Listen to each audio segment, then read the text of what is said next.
hari ini nggak sengaja saya karena tadi ada acara di Candi Liangan, kemudian ingat punya saudara di sini yang dulu saya pernah minta tolong banyak hal itu di Desa Giono, Kecamatan Jumo, Kabupaten Temanggung, dan hari ini saya ketemu dengan Pak Gimin. Pak Gimin ini ketika saya dulu sowan ke sini tahun 2004 itu 2004-nya tapi agak awal sebelum gempa. Agak awal itu pada saat Ramadan itu saya sowan sini beserta dengan anak-anak dari Mantiga Sleman, ngenger di sini. Itu saya ingat dengan beliau, kemudian tadi saya sempatkan untuk sowan ya yang kesekian kali lah gitu. Nah, yang luar biasa begini pemirsa, rupanya beliau ini sekarang karena sudah 2 periode jadi lurah, kemudian berhenti jadi lurah karena regulasinya memang tidak membolehkan untuk bisa menjabat lagi. Nah, sebenarnya beliau guru. Kesempatan ini saya tadi tidak sengaja ngobrol-ngobrol terkait dengan profesi beliau saat ini. Oke, sekarang ini Pak Gimin ini punya usaha ayam, ternak ayam, dan ayam itu ayam petelur. Ayam potong. Jumlahnya berapa, Mas? 10.000. Jumlahnya 10.000 ayam, bisa dibayangkan ini luar biasa. Nah, niku 10.000 itu berarti dibuat kandang-kandang postal, postal. Letak sama panggung. Oh, nggih. Lah, niku perawatannya itu kan sejak mulai masih kecil, Pak. Ya, istilahnya kalau kecil itu jadi 0 hari lah. Nah, 0 hari itu.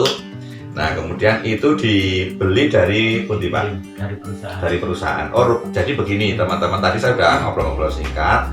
Pak Gimin ini bekerja sama dengan sebuah perusahaan yang namanya PT Java. PT Java. Nah, kemudian kerjasama bentuknya begini. Jadi induan, bibit sama pakan itu disediakan dari PT Java, dikirim ke sini. Pak Gimin tidak membayar. Terus kemudian tapi Pak Gimin memelihara ayamnya itu sampai nanti besar. Sistemnya nilai kontrak. Setelah ayam itu besar, kemudian kan dipanen. Nah, hitungannya pripun itu?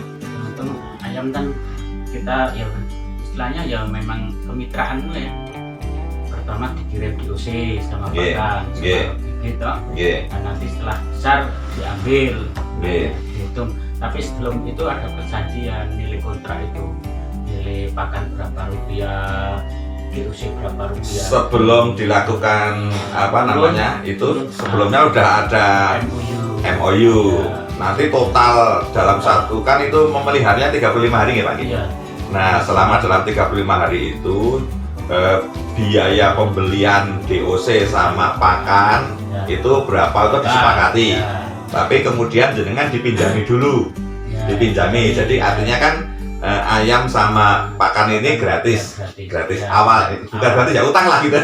Ya utang dipinjami dulu. Nah, kemudian kalau harga dagingnya ketika nanti sudah sudah waktunya panen. Enggak, sebelum panen tetap sudah ada kontrak.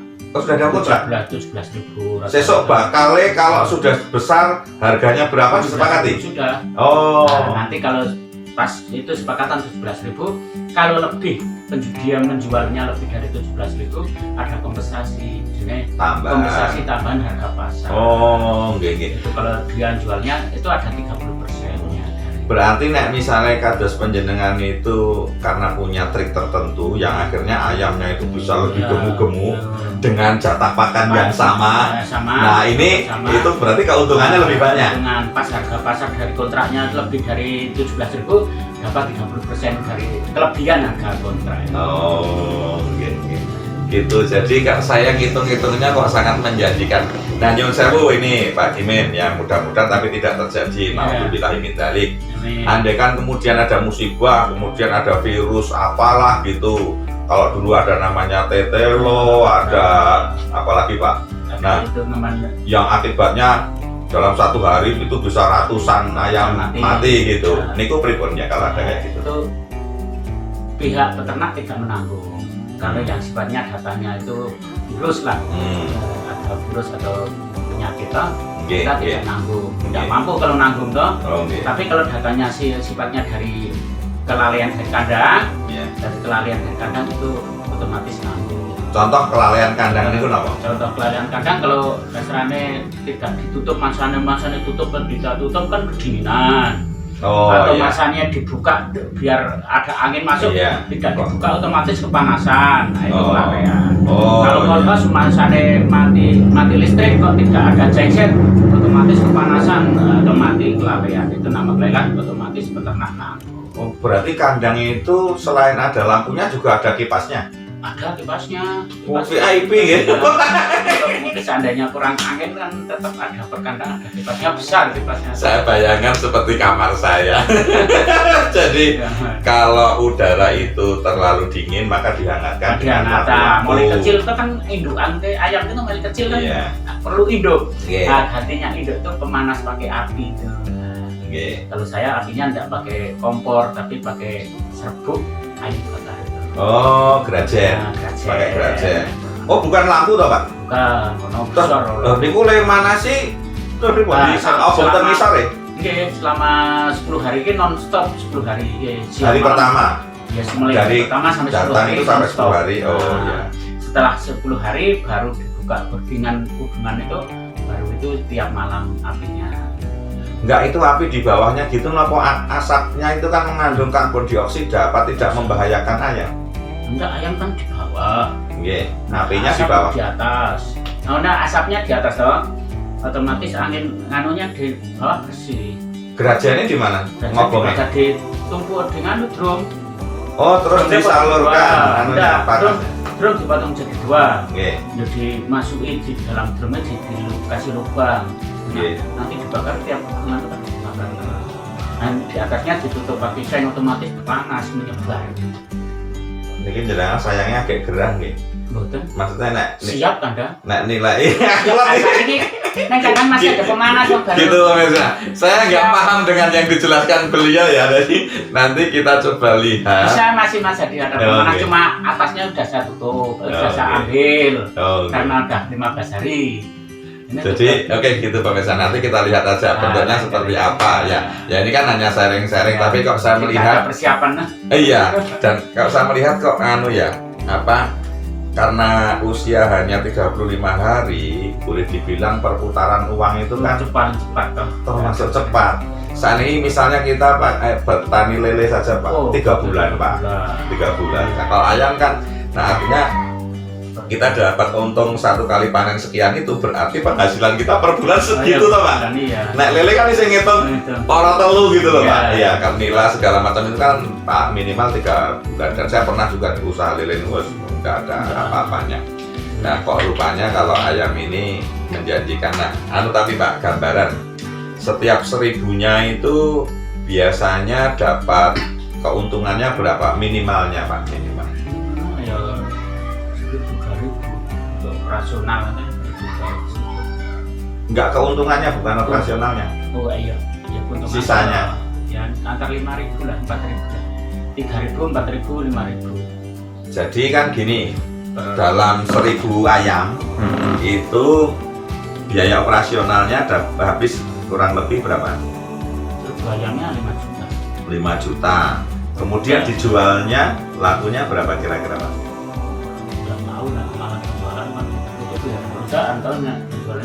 Enggak kan, tadi udah ada perjanjian per kilonya berapa itu.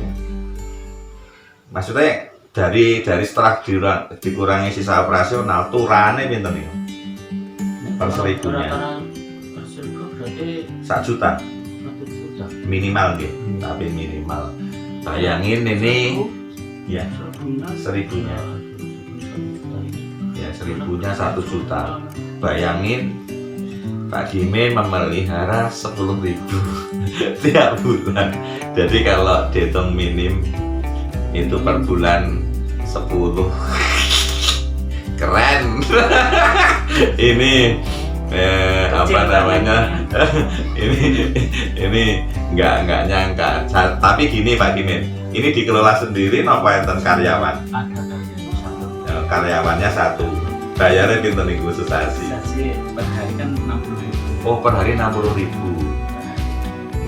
Sama-sama. Berarti kan kalau dikalikan 30 hari itu 1.800.000, ya itulah 2 juta, sekitar 2 jutaan setiap periodenya dari itu. Jadi artinya kalau Pak Gimin ini hanya memelihara 2.000 ayam, itu pas ngombayari tenaga gitu.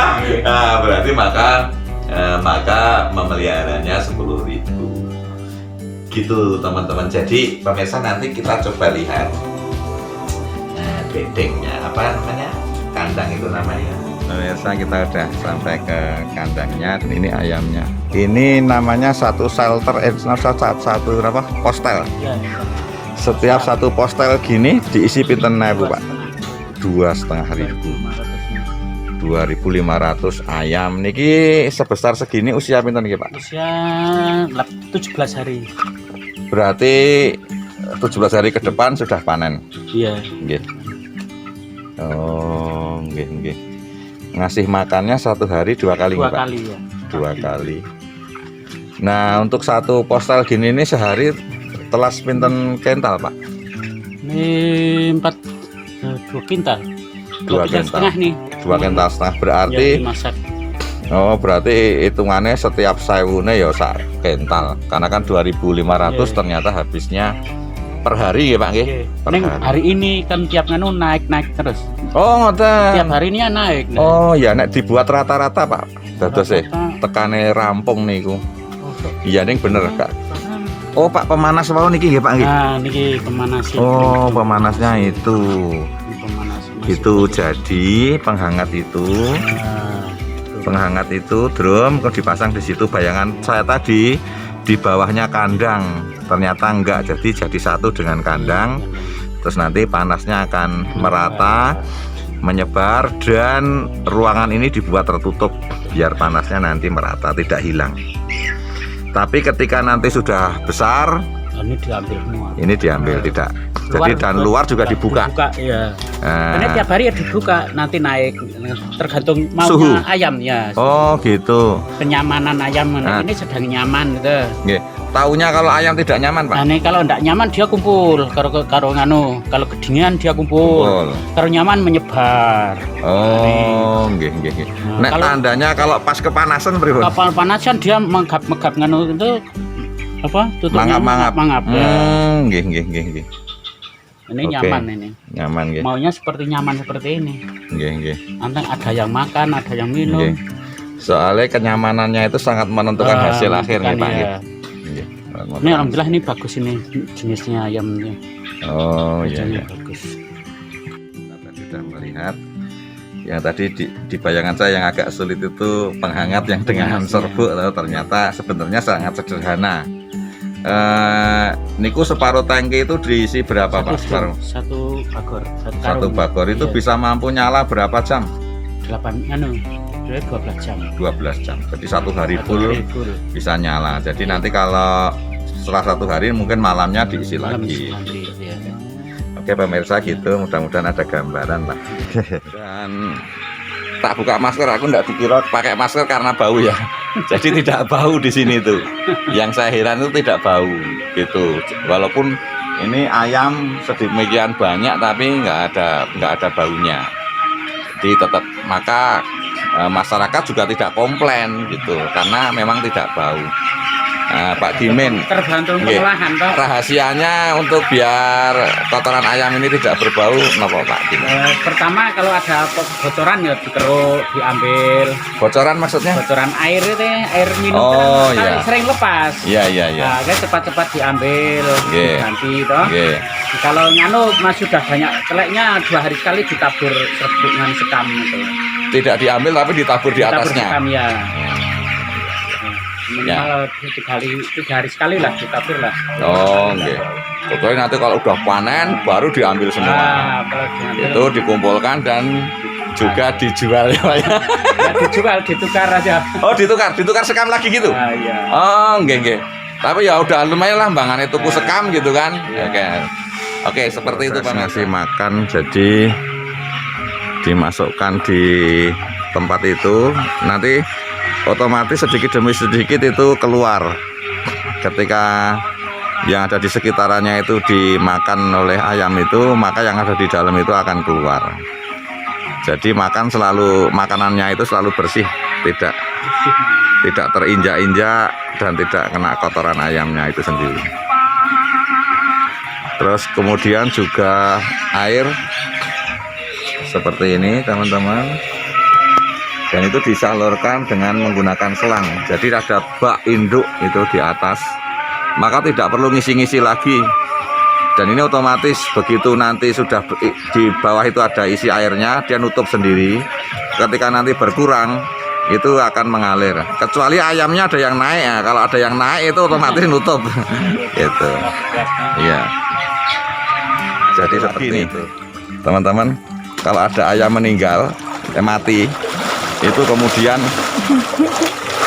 dimasukkan ke kolam, dan kolamnya tadi ketika ada perputaran bisa dibayangkan seberapa besar lelenya. Ya itu keren, gede-gede banget. Kira-kira satunya ada bobot berapa? 10 sampai 15 kilo satunya. Bayangin itu lele sebanyak itu, sebesar itu. Pitung tahun ya Pak nggih? Oh, ngoten nganu. Enggak tahu ya. 7 kilo. Dan memang tujuannya untuk itu ya Pak? Ya, tujuannya untuk itu. Sekalian daripada di sini jadi bangkai, bau. Yang kedua, kalau itu ada penyakit, juga nanti daripada menular, masukkan sini, langsung. udah. Oke. Efisien tenaga toh. Iya. Garing buang. Keren pemirsa. Nah seperti itu. Ini